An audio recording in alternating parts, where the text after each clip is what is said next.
Steve Sherlock here for Franklin Matters, Franklin Public Radio, available anywhere, anytime on the internet, in your browser, WFPR.FM, and in the local Franklin, Mass. Radio dial. Yeah, that dial with the buttons or maybe the push buttons. You can preset to 102.9. That's the number. But the number today is talking about reading with our librarian at the middle school, Erin O'Leary. And actually, excuse me, you're not the librarian. You're functioning as a librarian, but you're the literary specialist. Thank you for the clarification. Yes, my joke is, I mean, the kids know that since my office is in the library now, my title is still reading specialist, but I have to get used to kids just referring to me as the librarian. And it comes from a place of love and convenience. Oh, this is your location, so And you it's must be the natural. It just librarian. slips off the tongue. Library, librarian. Right. Miss O'Leary, she talks about books and things. She's always trying to get us to read and telling us about authors and what's going on. It makes sense. I It can wear does. that. I'll wear that badge. Right, But yes, right. my official title is the reading specialist at Franklin Middle School. Yes. And we talked prior. And for those who want to go back, we had a conversation with Callie and you about meeting in the middle. And that apparently was a great success during the summer. Oh my gosh, we could not have asked for better. It was a tremendous success. It We wanted it to unify the students, give them a common ground, a foundation upon which to build new relationships in this building. They went from schools, middle schools of 300 to 400 students to one central middle school in the town of Franklin. And we have over 1,000 students enrolled. Mm. And books are the way to make those connections and to have easy conversations. And it was a win for the kids. They came in. I'm not going to say everybody participated, but most of them did. We had over 80% participation. We had multiple kids reading more than one book. So Yay! that was huge. When we did the celebration, the wrap up, they made really cute bookmarks and book covers with quotations that impacted them. Uh-huh. They were able to talk to each other, talk to their teachers. Oh, it was a great success. And we Cool. also had the kickoff at an unlikely story in June. Right. And I just want to thank the community for that because that served as a book fair. We got 10% of the proceeds. And in one day, the day that we had the summer reading kickoff at Unlikely Story, they had over $7,000 in sales. So that resulted in a $700 check coming Wow. to Franklin Middle School for literacy initiatives. Yes. Nothing wrong with Huge thank you. that. Big thanks. Yes. Yes. The Bucks matter. Yes, they do. In many ways. Yes. We'll cover that somewhere along the way. Yeah, I enjoyed, and I'll admit, I've certainly, and I think in prior, I'm a reader and I like that middle youth reading. I used to do it with my daughters, then they're out now, etc. I'm rereading, or kind of the younger stuff is my kindergartner grandson, and the early readers are Oh, starting, no but kidding. oh yeah, yeah. Oh, that's But wonderful. I managed to read all six of the middle school books this summer. And at least three of them Wow. kind of like I would recommend for anybody. Some of the others would be, respectfully just a little bit more targeted perhaps, but that I had great fun reading those. Oh, thank you for doing that. How wonderful. It was cool. Yeah. And certainly to the top three, which I don't have the names and the authors, but they approached it in an accessible way and opened, like anytime you open a book, you're going into another world. Mhm. And literally those three worlds that were just so different and yet exciting, learning, um, page turning. They Yes, were good. They were good. I'm so glad. That's the way I feel about middle grade and young adult literature too. Hmm. When you pick the right books, they're some of the best literacy experiences that I've had. They're Right. wonderful stories, Right. very well written. Yeah. Yeah. Because clearly in a book, you read a book for learning purposes. You need to get this material, etc. But sometimes you also want that escape. And if you can just get into another world and just be there, that's Hmm. fun too. Hmm. And what was wonderful is you could tell that the writing was good because the kids connected with a lot of the experiences. Mm, When I spoke to them or when they would fill out their responses online, so many of them connected or gave me a response like, I know what this feels like. That happened to me.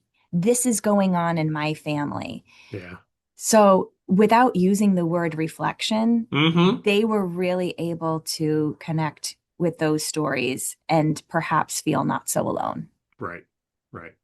Yeah. And I think in one of the school committee meetings, I think Superintendent Jaguar had mentioned kind of the windows, and mirrors, and the doors kind of concept. And if you Windows, mirrors, and sliding glass doors. You've got it. So if somebody can see themselves in the book, that just makes it much more impactful for Hmm. sure. Yeah, definitely. So you also have an author series. Yes. So, I think the theme for this year is building the plane as we're flying it, right? I've heard that once or twice so far. Yes. So my role is again based out of the library to build up a collection and to make sure that the students at Franklin Middle School have books that they're interested in reading and sustaining that building, that school writing culture. But it's also to bring in, collaborate and bring in professionals that are going to highlight the world of reading and writing and illustrating and creation to Hmm. bring those experiences front and center to our students. And my collaboration with Unlikely Story in Plainville allowed me to have a virtual author visit a few weeks ago. And thankfully, I have a really wonderful administrative team that I went to them with this idea, and they said, Hmm. "Hey, if you're willing to put this together, let's go." And I can't tell you how freeing that is as an educator Hmm. because a lot of teachers have really great ideas, but you need a supportive administration to help you think it through, to give you the green light, and to Sure. be that safety net. And Right. if something breaks, if it doesn't go as planned, we can try again. We can Hmm. reflect, we can hone it, and it doesn't mean that you're never going to try anything again. So this Right. was call it our first attempt, and it went really really well. It Good. virtual visits never have the same energy or the same magic as an in-person visit, but I tell you, this one came close. Oh, good. Um, and it's a great survivor story. So the virtual author visit was with Brendan Keeley, who is a young adult author in his own right. He wrote All American Boys and several other really popular young adult novels about pertinent issues. But the co-author is Norman Olstad was the co-author. He was also present on the virtual visit, and this is the story about what happened to him when he was 11 years old. He was the victim in the plane crash. He was the sole survivor. Oh my. Oh, it was so intense.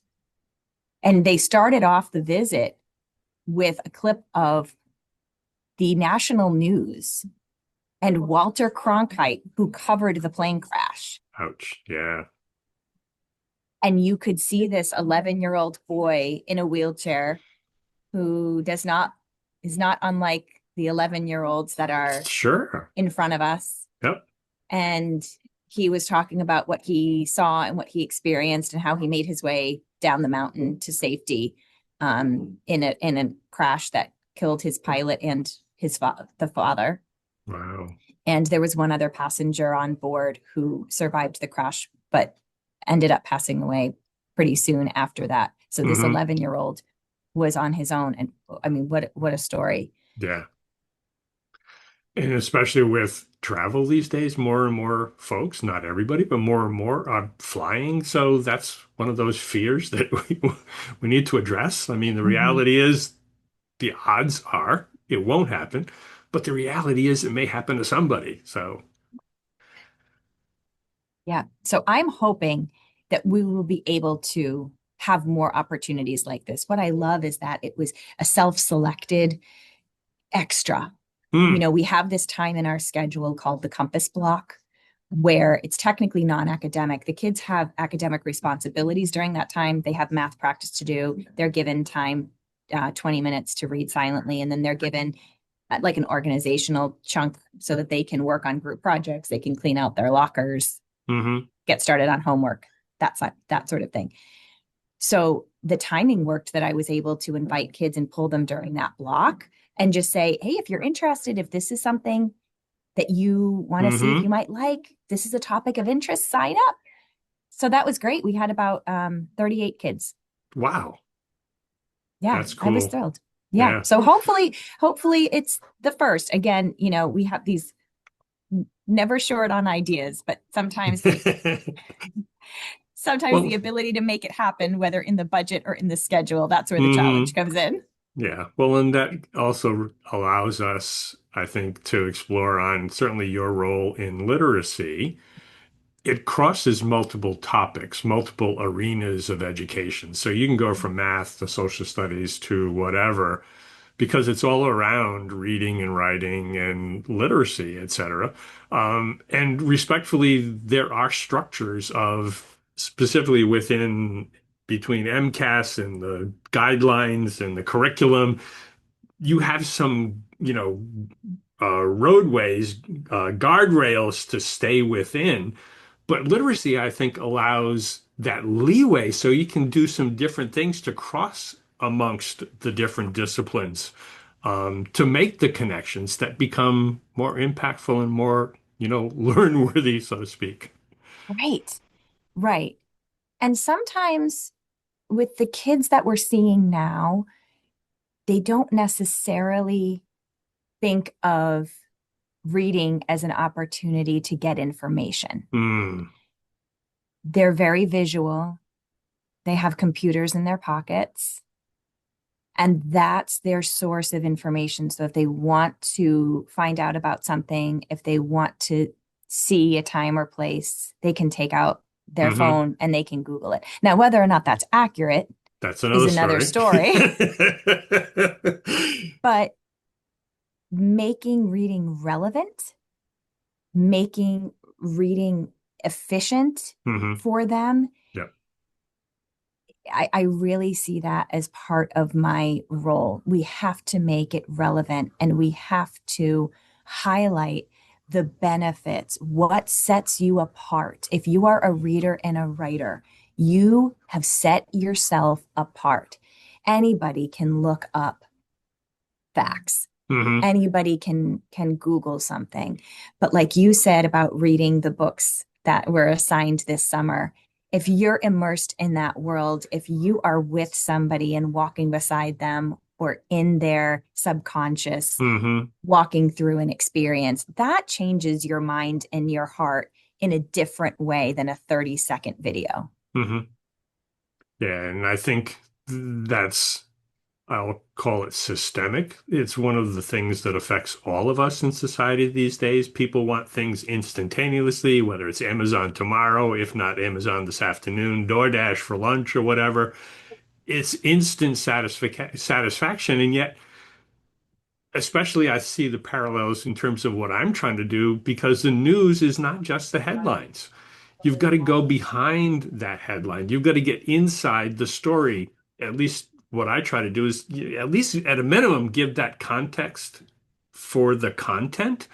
Because if you don't have that content in the context, you can make misapplications, misunderstandings. It's taking it out of context is a phrase. It matters. Yes, I love that phrase, the context for the content. That's Yeah. wonderful. Yeah. And I'll credit that to another author that I read and a speaker that I've read. He did a book. We can include that link in the show notes. Quick short story. Summer day, you're going along the road. It's gorgeous. You're on a country road, cornfields. You've got that nice warmth summer day. You come along and there's a sign that says fresh garden vegetables, right? So you come along to the stand And you know those vegetables were picked with the dew on them that morning, right? Because it's in the context. Right. Same road, 2 minutes further down, you're another curve, same hand carved wood, white painting on it, free flying lessons. Does that give the same comfort that the vegetables had dew on them? Now, it may be that the farmer looking for additional income is a trained mechanic and a pilot, and he'll do give you the best ride in the world, but maybe not. Content and That's right. context matters. I might steal that. I might harvest it. I'm sorry. Absolutely. Teachers don't steal, they No, harvest. no. Harvest, reuse, repurpose. He'll acknowledge that because that's what he's doing. Um, yeah, it's a good book. I'll put the link in the notes, etc. Yes, it's also a Yes, short read. but these our students have access to more information than they ever have before, right? We At all any do. time in recorded history. We all do. It's just at our fingertips instantaneously. But is that real? It Is that sounds real? great, but just if it sounds too good, it may not be true. Right. And a lot of them don't have the skills or the ability to discern how to filter through Mm, it. right. Or they are exposed when they're exposed to content without the context, Right. without an adult or without the Hmm. background knowledge, we can get into trouble there as well. Yes, for Yeah. sure. Yeah, definitely. I think you did a brief reel, I think, on Instagram a couple of weeks ago talking about some of your book talks and the feedback that the readers were coming to you with that, they were expecting something and it wasn't happening in the first 10 pages or the first 20 Yes. pages. Yes. So students teach us so much. And in my career as an educator, I'm always left with the fact that I sure hope that I taught them as much as they taught me. And this was another example of that. Hmm. So much of what we do is sales. We talk about books, we give little book trailers, and I do that really quite frequently. So you have a group of kids in, and I'm book talking 3 or 4 or 5 titles, and usually they're right in the palm of your hand, and they all want 1 or 2 or 3 of them. Hmm. Great. And then within a day or two, I was having kids come and say, I don't think this book is for me. I don't really like it. But then when I would have the probing question, say, tell me about it. Hmm. Tell me how far did you get? Page 8, page 10. And then they would say things like, I'm confused. This Hmm. book isn't what you said, how you described it. Hmm. So in my effort to be efficient, I was giving them, a 2 or 3 minute blurb, a Sure. summary of the book. They expected that to happen in the first 3 or 4 pages. So their feedback taught me, oh, I have to give a much more comprehensive Hmm. preview. Think of a movie trailer, right? A movie trailer doesn't give you a 2 to 3 minute snippet of the movie. They show all of these scenes. Hmm. But There, they don't even necessarily give you the guideline or the path, the journey that you're going to take to get there. They'll tease you with it, literally the tease. You like this, but they don't tell you how long you're going to have to wait for that. right. So that has changed how I interact with students and how I talk about books. Hmm. Because now I'm actually taking books apart and saying, okay, this part of the book is going to talk about him as a child. And this is the Right, kind of student he was. right. And this is the relationship that he had with his brother. And then he joins the US Olympic team. And then World War Hmm. II breaks out. So I'm literally showing them in pages and saying, okay, and then when you get here, this is when there's a plane crash and they go on a search and rescue mission and the 2 engines drop out and it's 3 guys in a raft. Hmm. So I had to give them, I mean, and somebody might be listening to me and saying, Erin, you just gave away, 60% of the plot of Unbroken. Spoilers. Spoilers. That is what is more, that's what I'm finding is effective. They Yeah, need to know they're on the right track so right. that when they're reading it, they're not just doubting themselves because they didn't get it in the Yeah. first four, Well, five, or and six I pages. think it also behooves them, and I think you're on that path to it, but then the literacy teachers themselves, the English teachers, et cetera, and then the authors have to also start rewarding the readers along the path, right? If you can, if it's truly a page turner and you're excited to get to the next page, or you can't wait for the chapter to end and then get to the next, that's part of the writing skill that the authors can bring to it. So yeah, if you're plodding along, page six, I've been into page 100. It's like, well, where is this going? And if you do persist, sometimes things really happen. Right. Sometimes they don't. And And, okay, you put and that book sometimes aside. that's right. And they also need permission to put it aside, to say, you're not going to hurt my feelings. You're Right, not going to hurt the author's right. feelings. We're not going to tell them. Yeah. But you have to get into, usually that's something else that I do is I'll find like a road marker. I want you to Hmm. make it to chapter 7. I want you to make it to page 42. At least get this And far. then, correct. Yeah, Then you yeah. can make a decision about Hmm. whether or not this is a story that you're interested in continuing. Yeah, definitely. So the other piece too, you're sitting in the library, We which is are. cool. I mean, this is perfect. And this happens to me around my house too. I never take adequate before and after pictures. And this, I was just having kids in the library yesterday. We had our first grand opening celebration yesterday and bringing some sixth graders through. And I said, I want you to get that visual in your mind. Do you remember when you came here, when you were brand new sixth graders and you saw the library and you could see some of them go, oh, Oh, yes. I said it was hmm. a disaster. And there were piles and crates and trash.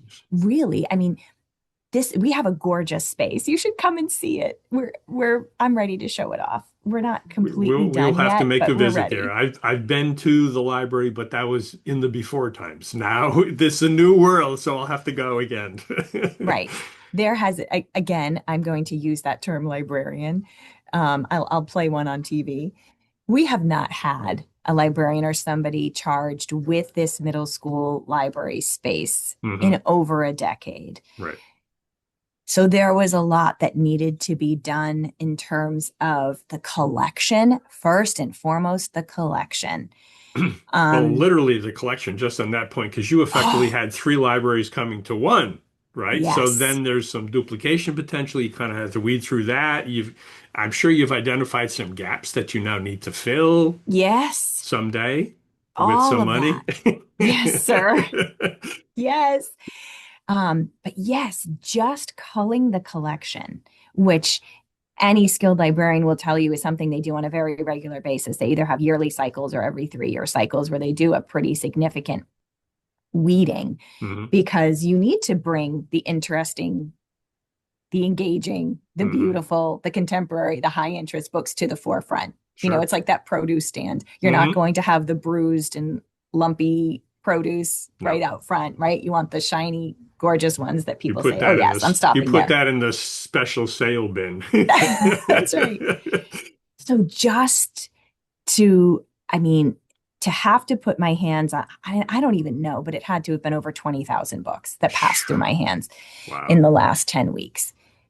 You're looking at all of them. You're looking at copyright dates. I'm looking at covers. I'm looking at when the last checkout was. I'm looking at what else we have. Um, and truly, sometimes it was things that were just falling apart, just Hmm. that should have been removed a very long time ago. And we just Right. didn't have the capacity for that. Yeah. And then I don't know if you can see behind me, we're kind of getting a cafe vibe in here. We have some round Ooh. tables and some stools. Yeah, we got to be, this isn't a kid's space anymore. The It the needs to middle be more schoolers, like the Barnes and Nobles and what other places like that yeah, used yeah, to exist if they don't still exist. I know. We'll see what the principal says about my smoothie bar idea, but that's for another time. But it does, it needs to, that's something else that we're getting the kids excited about. Sure. Even though this space has existed in this building, it was shared with an elementary school. So the Right. collection had to reflect anybody from a reader from kindergarten all the way through 8th grade. Yeah. This is now a functioning middle school library. So we Hmm. want it to reflect the energy and the interests of the students that we have in our building. And part of that is books, and part of that is furniture, and part of that is programming. setting the space, creating the setting, a la sometimes the authors can properly create the setting, so they create that via the images and the words and the sounds so that you step into the world. You're trying to create the same enticing reading space. That's right. That's right. So I'm working on an Amazon wish list that I'll hopefully get out to the community at some point Hmm. with furniture and book titles, because, like you said, now we have some significant holes in the collection.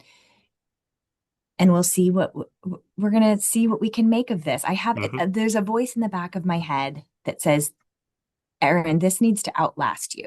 I Hmm. need to build something sustainable and successful that even when my time in Franklin Middle School is over, that Hmm. this space is still functioning and still serving its purpose. Sure, definitely. A reason to be. Mhm. Yep, for sure. That's why I love talking with you because there's so many good ideas. The vision and the reality. Yes. Right. Well, and sometimes, I mean, I'll be honest, and sometimes that's a little overwhelming. I feel like I have a vision. I feel like I have ideas, but to have to slow down Mm, because now I'm not dealing with 400 kids, I'm dealing with 1,000. I'm not dealing with a staff of 40, I'm dealing with a staff of 80. hmm. It's a different, we're moving slower and we're Sure. moving at the capacity of students and teachers and families who have been through a very significant Hmm. change. And rebuilding a new world, remaking a new world as you go, Hmm. which is also a challenge. Right, right. Yeah. So, I have to be very thoughtful again about the ideas, the timing of things, and then the budget, how to use whatever is allocated to me in the most responsible way. Hmm. For sure. Excellent. Well, you're on the path, and we want to help that path. Certainly, as an avid reader, I want to help that path. Oh, thank you. Thank you. Well, thank you for doing what you do and for taking time from your busy day to share this so that the community can also better understand what goes on in some of the walls and can help with that Amazon wish list when it comes out. Yes. Oh, I would love that. I would love that. And if there are families that are cleaning out bookshelves, or if they have students that are in high school or have left for college, and they have some books that middle school readers would be interested in reading, I am more than happy to take those donations and add them to our collection. Hmm. That would be Ex wonderful. Excellent. Indeed. Well, thank you again for taking time to do this today. And to the listeners, thank you for listening. We'll share the links, certainly to the book I referenced. I'll put the links to the two other Instagram pieces that I saw and we've talked about. And then when you get the wish list, we'll include that too.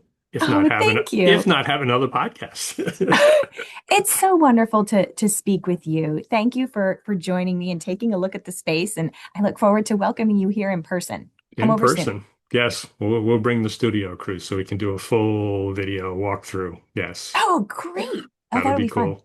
Yep. For sure. Well, thank you again. And to the listeners, thank you. And a quick reminder, we do this because Franklin matters.